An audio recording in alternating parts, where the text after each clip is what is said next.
like everyone's gone. What was the name of this place again? Every town is like this now. Everything has gone to crap. Swarm coming! Everybody stay focused! Don't let us down now! We gotta pull together! Barricade ready! Get it together! Here they come! Guys! There's a printer here! Printing complete. I was not put on this earth to die like a dog. Let's show these things whose planet this is! From birth, the children of the North hear tales of the end of the world. A battle so great, the gods fall, and the 9 realms are consumed by frost and fire. But these tales are false. The gods did not perish. Now they say that mankind must rise and end Ragnarok. You may have survived vast and dangerous lands, crafted the most powerful weapons the realms have ever seen, conquered all manner of ferocious beasts, and proven yourself against the bravest of warriors. But do you think you're ready to take down the god? Ragnarok.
Hi guys, so a couple of years ago we stumbled over these amazing artworks by Jakub Rojałski that showed mechs and strange machines in early 20th century rural landscapes. We actually thought that was about the coolest thing we'd ever seen and that it would be the perfect setting for the RTS we'd always dreamed about. The chances of this dream coming true were pretty slim, but here we are. This is Iron Harvest, a classic real-time strategy game set in the alternate reality of 1920+. It's an RTS where the outcome of a battle is determined more by strategy and tactics rather than clicks per second or the size of your unit blob. A game with base building, a cover system and destructible environments. A game where strong single-player campaigns are more important than DLC and long-term monetization opportunities. So we talked to many RTS fans and we conducted a survey with over 15,000 participants and listened to our community to find out what you guys actually want from a modern RTS. We combined your feedback with our own ideas and came up with a gameplay that gives you enough time to explore all your options, come up with a plan, execute this plan and adjust it on the fly if necessary. Tactical depth combined with player freedom. That is basically what the Iron Harvest gameplay is all about. But we also felt that there was something else missing in many RTS games, and you guys agreed with us in the survey. It's time for another really great RTS campaign. We've been hard at work with Jakub to evolve the world of 1920+.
Scavengers is a survival shooter co-opetition where teams of players compete while engaging in PvE combat. It takes place in a not-so-distant future in a winterized world where a cataclysmic event has led to this sort of new ice age, and then you have this mysterious disease that's been spreading through the world, infecting all life across the planet. The challenge that we have as an art team is to define that intersection of beauty and dystopia. And we're trying to have a lot of down moments in the game. We're pacing it like a thriller. We also have AI in an open big world that we have to fight and work together as a team to overcome. So it's a mix between PvP and PvE. To be able to merge these two types of conflict and have them remain in balance with one another is probably our biggest challenge, but it's also the thing that gets me most stoked about the game. We're trying to present a large, rich, open world environment. This is something that we tried to tackle with Warzone and Halo 5, and that mode was really popular and very successful in terms of what it achieved, but we had a lot of limitations that we had to deal with. And so for us with Scavengers, it's really important that we're leveraging a platform called Spatial OS. And what Spatial does is rather than having to deal with the limitations of a single server within which you're having to simulate everything that's taking place within a game session, you're actually able to divide up that game world. So basically you get smarter AI and you can use the environment as a more dynamic playground. What Spatial really gives us the opportunity to do is be able to ultimately push a lot more richness into the world than we were ever capable of doing before. There's the word that we use a lot here is that we call it togetherness. And I think that is going to permeate through the company and with our titles, where we want to make sure players play together and build relationships in the games. We believe in the idea that community takes adversity. That's our purpose at Midwinter, is to create that feeling of togetherness and put that into the world, and that's what we're here to do. Not to get crazy, philosophical, but I think like in an age where digital technology has the ability to sort of pull us all apart and polarize us and segment us. Am I really doing this? Moving so far away from civilization to be the man who will turn the tide of war when everything else fails. Millions of lives are at stake, and I have to save them. Finish my work. Break the code before it breaks me. Time is not on my side. Determination means everything now. For too long I've been misled, but the answer was there, right in front of me.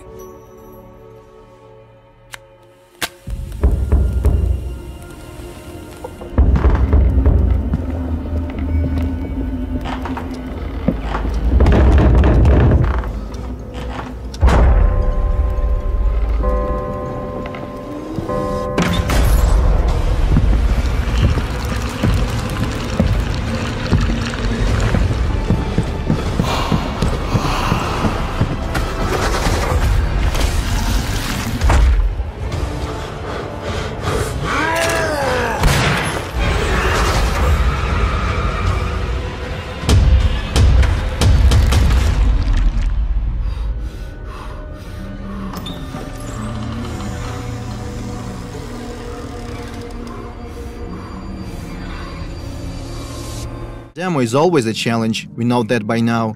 Our goal is to show as much diversity as possible, diversity of our gameplay features and cultural aspects as well.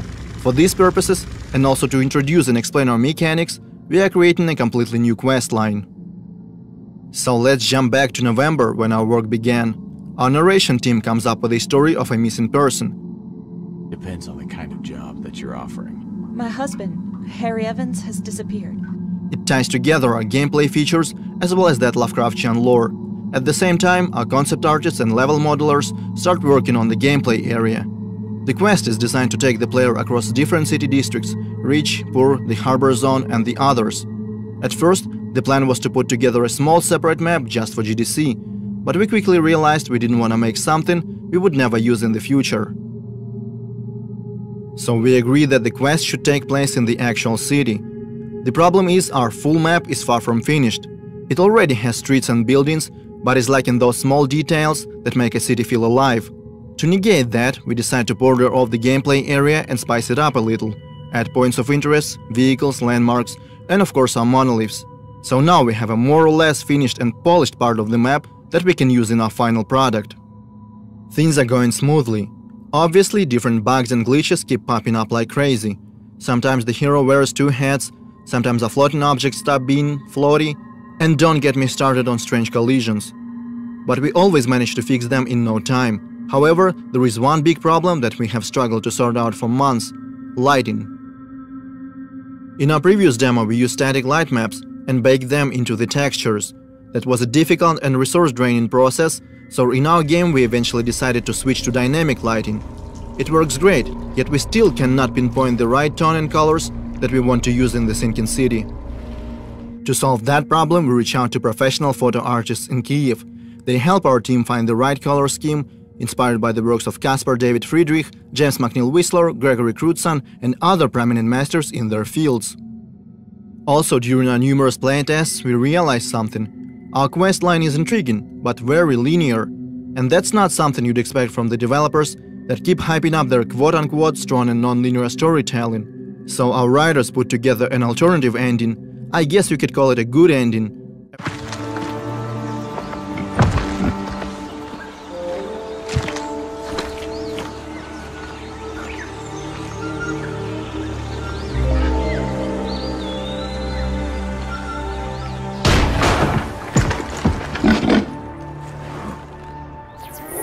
Trespasser, you have 5 seconds to leave the premises.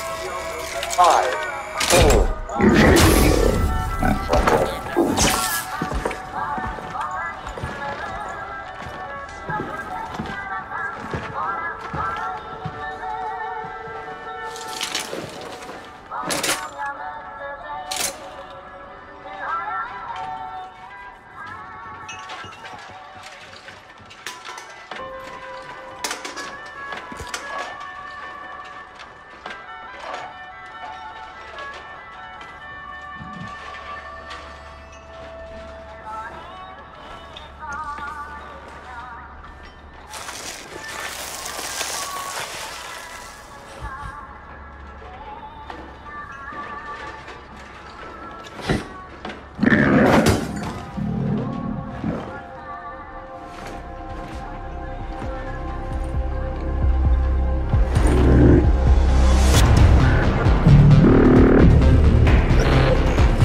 They say the time of heroes is over.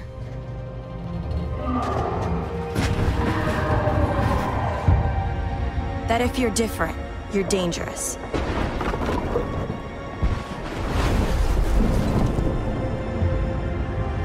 But I know the truth.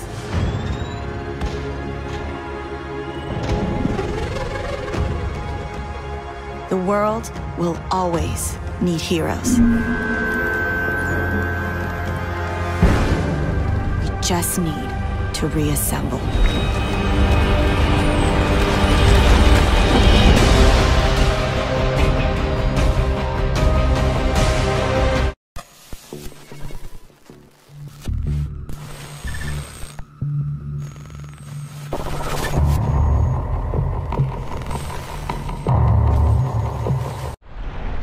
Dark Souls.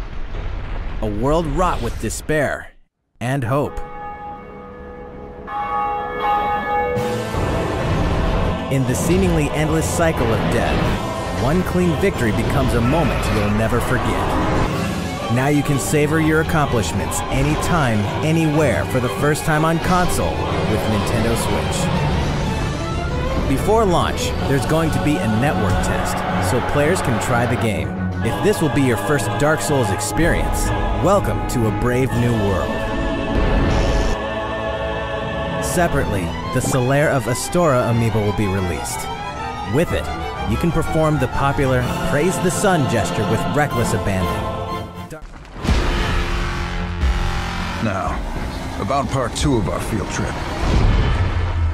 We're gonna need help. Lots.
We thought the wall would stop them.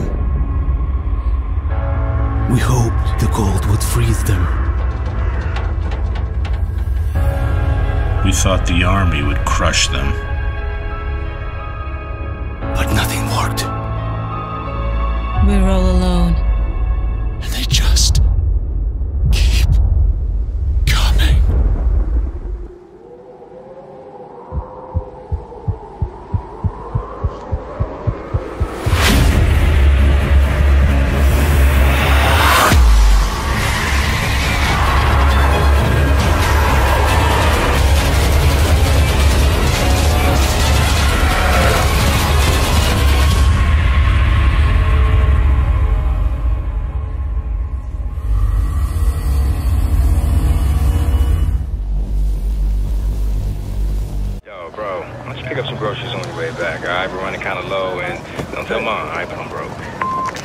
While you're living in DC, we have to set some ground rules when your brother comes to stay with you. I've been patient with you, Aiden. We need those schematics by 10 a.m. tomorrow, or else we need... Mark is your responsibility. Come on, Aiden. Aiden, this is your mother. Pick up the phone. Aiden, pick up the phone, man. Aiden.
comes every night without fail.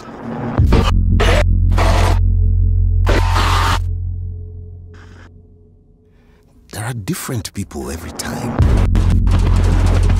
Let's get this done quickly. Get whatever the Warden want and get home. But I recognize them somehow. What the hell is this place? They're screaming at me. I don't hear them, but I know they're screaming. You got anything? Such hate and anger. I hope you bastards are looking up once in a while. Those fuckers might be anywhere. I don't know what I have done to them. This place is so damn dark. Sleepers.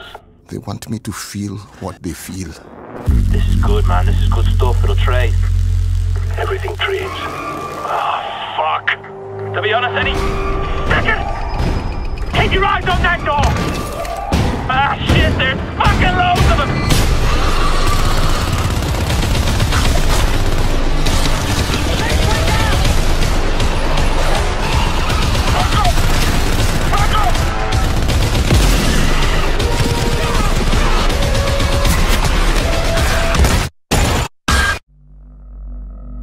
Then I wake up. I'm not sweating or screaming. I'm perfectly calm. I just open my eyes and I'm awake. And it's not a nightmare. It's just part of me, who I am. I don't fight it. I just live around it. What the hell? You are a warrior. I can see that. You trained your whole life for this.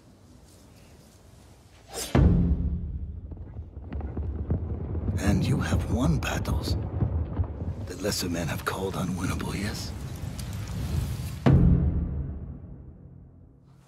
But while you were sharpening your sword, do you know how I prepared for today?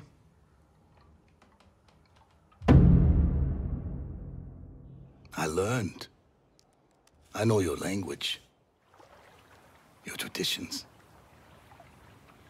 your beliefs, which villages to tame and which to burn.